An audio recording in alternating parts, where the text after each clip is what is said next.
और जीवन में एक बात मेरी याद रखे सरकार, कोई भी चीज पहली बार होती, आखिरी बार नहीं होती। मेरे अनुभव के हिसाब से आज 10 लाख से ज्यादा लोग दिल्ली में थे, नौजवान। मैं सरकार को सचेत करना चाहता हूं कि अच्छा नहीं। आज ये मूवमेंट बहुत सारे लोगों ने समझा के, बहुत सारे आपने प्रेशर बना के वो कर लिया। मैं आपको कहना चाहता हूं कि वो आए थे और चेता के गए हैं, आपको इनकलाब करके गए हैं, और आंदोलन खत्म नहीं हुआ। कल फिर हम लोग पार्लियामेंट में मजबूती से सवाल पूछेंगे। तब से कहूंगा नौजवान से डायरी जरूर लिखें। आज जो आपने आपने सहा, आपके साथियों ने सहा, उस पर डायरी अपनी जरूर लिखें, और उस डायरी को का पन्ना फाड़ के अपने घर में लगा दें जहां आप लेटते हैं, जो रोज आपको याद रहे कि सरकार ने कितना क्या दमन किया। साथियों, जय भीम, जय भारत, जय संविधान, जय मंडल, जय जोहार, जय जवान, जय किसान, जय लोकतंत्र, जय विज्ञान। ये इम्पोर्टेंट लाइव जो आज हुआ उसको लेके है, और ये बताने के लिए है, कुछ बातें आपके सामने लाने के लिए कि आपको पता लगे क्या है, क्या हो रहा है और क्या करना चाहिए। आप जानते हैं कि हम लोग इस प्रोटेस्ट में इसलिए जुड़े कि नौजवानों को उनके हक अधिकार हम लोग को दिलाने, और नौजवान परेशान है क्योंकि बार बार उसके सपनों पे हमला हो रहा है। और सिर्फ उसके नहीं, उसके ये एक हर एक नौजवान जो है ना, उसका परिवार भी उससे जुड़ा हुआ होता है। जैसे मैं हूं, अगर मैं आगे बढ़ता हूं तो इसका कहीं ना कहीं लाभ, चाहे मैं कुछ भी ना करूं, लेकिन एक सम्मान के तौर पर मेरे परिवार को मिलेगा और उनकी उम्मीदों को मिलेगा, और व्यक्तिगत रूप से मेरे आने वाली पीढ़ियों को भी मिलेगा। इसमें भी कोई दो राय नहीं। और ये एक नेचुरल प्रोसेस है कि आपकी बहन, जैसे मैं अगर नौकरी लग जाऊं तो मेरी बहन के लिए मैं बहुत कुछ कर सकता हूं, मेरे भाइयों के लिए मैं बहुत कुछ कर सकता हूं, मेरी माँ के लिए, मेरे पिता के लिए मैं बहुत कुछ कर सकता हूं। तो पूरे परिवार की भावना उससे जुड़ी होती है। जिस तरह से नौजवान आया था सड़कों पे और 30 दिन से डटा हुआ था, काबिल तारीफ है। उनकी हिम्मत को मैं सराहना करता हूं। और सिर्फ बेटे नहीं, बेटियां भी, माएँ भी, और वो पिता भी जिन्होंने अपने बच्चे खो दिए। इन हत्याओं का जिम्मेदार कौन है, इस बात पे हम लोग बार बार सुन रहे हैं। मेरे अनुभव के आधार पर मैं कह सकता हूं, इसके जिम्मेदार सरकार है। ना सरकार इस तरह की पॉलिसी करती, ना ही इस तरह के लोगों को अवसर देती, एनटीए जैसी एजेंसियों को, ना ही पेपर लीक होते, ना ही बच्चों को सड़कों पर आना पड़ता। लेकिन फिर भी एक बड़ी बात यह है कि क्या इस आज जो हुआ उसको रोका जा सकता था? जो हिंसा हुई इसको रोकी जा सकती थी? नौजवानों का जो समंदर आज दिल्ली में आया था देश की राजधानी, क्या इसको रोका जा सकता था? तो इसका जवाब आपके और मेरे दोनों के पास है। हाँ, इसको रोका जा सकता। हाँ, इस इतने बड़े जन समुद्र को दिल्ली आने से रोका जा सकता। हाँ, इस इतने बड़े जो है विरोध को रोका जा सकता अगर सरकार संवाद कर लेती, बात कर लेती, जो आज उसने की।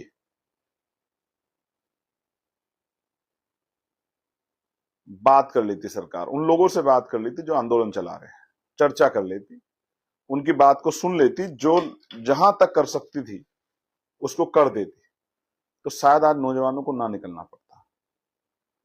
और जीवन में एक बात मेरी याद रखे सरकार, कोई भी चीज पहली बार होती, आखिरी बार नहीं होती। जो आज हुआ है वो दोहराया जाएगा दोबारा फिर, जब भी ऐसा कुछ होगा जिससे लोगों के अंदर आक्रोश पैदा होगा।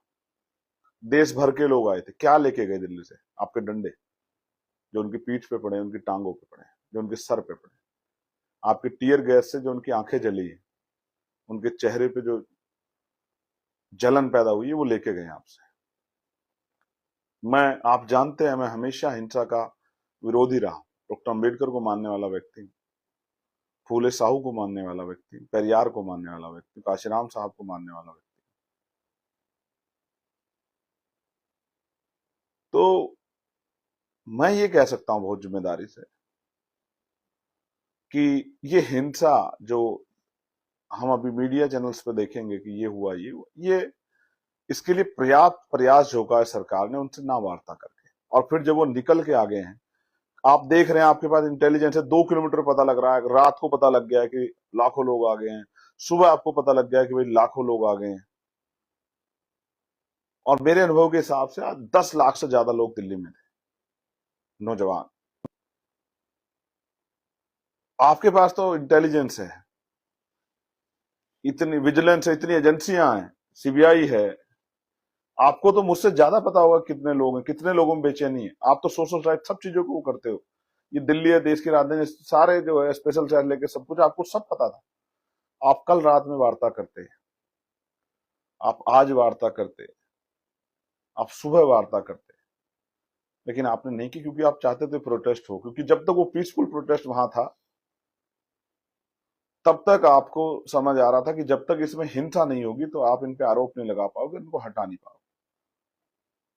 जबकि ये भी सच है कि मैंने ये बात, जब वो मुझसे मिलने आए, मुझे निमंत्रण देने, मैंने उनसे कही थी कि पहलवान बेटियों के समय में भी ऐसा हुआ था। जब उन्होंने जंतर मंतर छोड़ा था तो दोबारा बैठ नहीं पाए उस पर। और किसी भी आंदोलन की शक्ति होती है उसकी उसकी शालीनता, उसकी शांति, उसका अनुशासन। तो आज जो पुलिस से के जरिए आपने लाठी बजवाई है नौजवानों पे, नौजवानों में भी, बच्चियों पे, बेटियों को भी नहीं छोड़ा, आज उनको भी पीटा। और ये भी एक कड़वा सच है कि उसमें नहीं थे लोगों के पास, जो अधिकारी कर्मचारी वहां थे, उन पे नेम प्लेट नहीं थी। और मैंने तो ऐसे भी, मेरे पास वीडियोज हैं जिनमें कुछ ऐसे लोग बैठे हुए हैं जो किसी उस तरह के संगठन से जुड़े हुए हैं, लेकिन पुलिस का हिस्सा नहीं है, वो डंडे लेके बैठे हैं, बच्चों को पीट रहे हैं। यानी कि जानबूझ के आपने प्रकोप किया कि ये पूरा आंदोलन वायलेंस की भेंट चढ़ जाए। मैंने भी बहुत बच्चों को डांटा क्योंकि वो जिद कर रहे थे हमें इधर मूवमेंट करनी, उधर मूवमेंट करनी। मैंने आज सख्ती की उनपे कि नहीं, और इसलिए कि उनके भले के लिए, कि आज बाहर माहौल अच्छा नहीं था। बच्चों को तो मैंने बहुत को डांटा कि नहीं, आप नहीं जाओगे। और 25-30 जगह जाके मैंने उनसे कहा कि अपने स्थान पर बैठ जाओ, क्योंकि जब वो निकल के आए हैं तब हम लोग पार्लियामेंट में थे। जब वो आ गए, मुझे पता लग गया, तो मैं तत्काल गया हेडक्वार्टर के दस्ते होते, और मैंने उनसे अपील की कि भाई आप बैठ जाओ, जहां भी हो वहीं बैठ जाओ, बस आगे मत बढ़ो। क्योंकि जैसे आप आगे बढ़ोगे तो पुलिस तो सरकार के सर पे गोली भी चला देगी। ये कहते हो कि हमें संसद की सुरक्षा करनी थी और हमारे लिए संसद की सुरक्षा महत्वपूर्ण है। ये बातें मैंने समझाई सब लोगों को और बिठाया। और मैं धन्यवाद देता हूं उन बच्चों का जिन्होंने चाहे भले ही डांट भी खाई हो, लेकिन मेरी बात को माना और वो एक जगह पे रुक गए। लेकिन आज का जो जोश था नौजवानों में, जो उनके मन के भाव थे, जिस तरह के, मैं समझता हूं कि जिस तरह की चीजों से वो निकल के आए, जो उनके मन में चल रहा है, मैं सरकार को सचेत करना चाहता हूं कि अच्छा नहीं।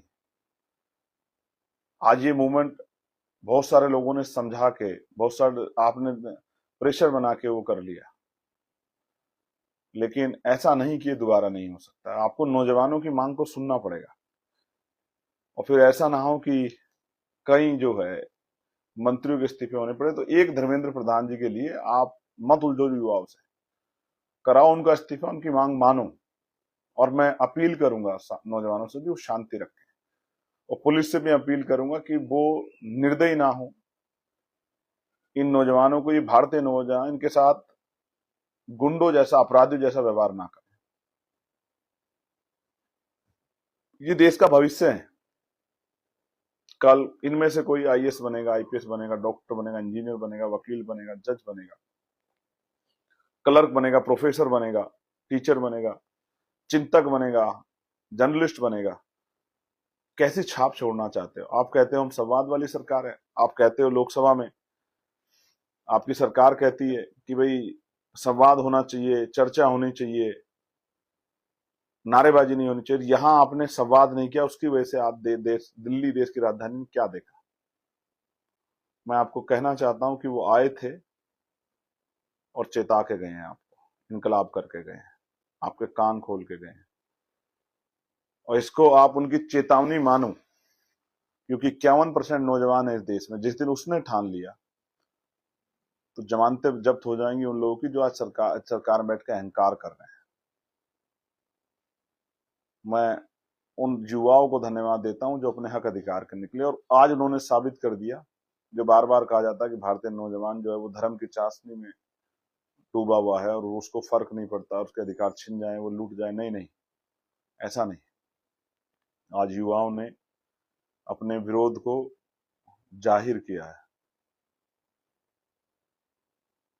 क्योंकि एक संगठन के लोग नहीं थे, एक क्षेत्र के लोग नहीं थे, पूरे देश के लोग आए थे, तो अलग भाषा को समझने वाले लोग थे, लेकिन सबकी एक ही वो थी कि free and fair examination policy होनी चाहिए। और ऐसे शिक्षा मंत्री जो जिनके रहने के बावजूद, शिक्षा मंत्री रहने के बावजूद बार बार पेपर लीक हो रहे हैं, घोटाले हो रहे हैं, ऐसे शिक्षा मंत्री को शिक्षा मंत्री नहीं रहना चाहिए। और मैं भी आपसे डिमांड करता हूं और हम लोग पार्लियामेंट में भी डिमांड करेंगे, जिन बच्चों ने सुसाइड किया है उसके दोषी, उसके जो छींटे, उसके जो खून के दाग हैं वो शिक्षा मंत्री के कपड़ों पे हैं, कुर्ते पे हैं, उनको जवाब देना पड़ेगा। और अगर नैतिकता होती उनके अंदर, जैसे पहले भी कई बार इस तरह की चीजें हुई हैं, तो नैतिक आधार पे इस्तीफे दिए जाते थे, अब वो नैतिकता नहीं रही। गलत पंगा लिया आपने सरकार, भारत सरकार को मैं कहूं गलत पंगा लिया है इस बार आपने, क्योंकि इस बार सामने नौजवान, और ये नौजवान रुकने वाला नहीं, मैं जहां तक मैं समझता हूं। मुझे ऐसा लगता है यहां से जाके अपने अपने प्रदेशों में बड़े बड़े प्रोटेस्ट करेगा, और जिनको जो लाठियां खा के जाएंगे उनके घर वाले भी जो हैं वो खून के आंसू रोएंगे और आपका स्वागत करेंगे। मैं उस आंदोलन में सहयोग के रूप में जुड़ा था, इसलिए मैंने डायरेक्शन नहीं दी। कई बार मुझसे भी कहा गया जब मैं गया था कि आपके पीछे, आपके साथ चलेंगे, बताओ कहां चलना है। तो मैंने कहा कहीं मत जाओ, बैठ जाओ, अब तो बस अपनी रक्षा सुरक्षा करो। क्योंकि अगर मैं लीड कर रहा होता तो मैं डायरेक्शन देता आपको। मैं आंदोलन की मदद करने के लिए गया था, लीड करने नहीं गया था। और मैं भी चाहता तो 4 लोग अपने घर के बाहर लगा के कह देता कि साहब मुझे डिटेन कर लिया गया है। लेकिन आप जानते हो मुझे डिटेन करने के लिए 4 लोग नहीं, 400 लोग चाहिए, तब डिटेन कर सकती है पुलिस मुझे। 4 लोग मुझे डिटेन नहीं कर सकते हैं। ये जिन लोगों ने ये करके आज जो उन नौजवानों को अकेला छोड़ दिया है, उनके बीच में सिर्फ चंद्रशेखर खड़ा था, उनसे भी नौजवान सवाल पूछेगा, उनको भी ऐसे नहीं चैन से बैठने देगा कि वो दिल्ली में रहते, लोकसभा का सत्र चल रहा है, यहीं रहते, क्यों नहीं उनके बीच में पहुंचे। उनसे भी नौजवान सवाल करेगा, जवाब देना पड़ेगा।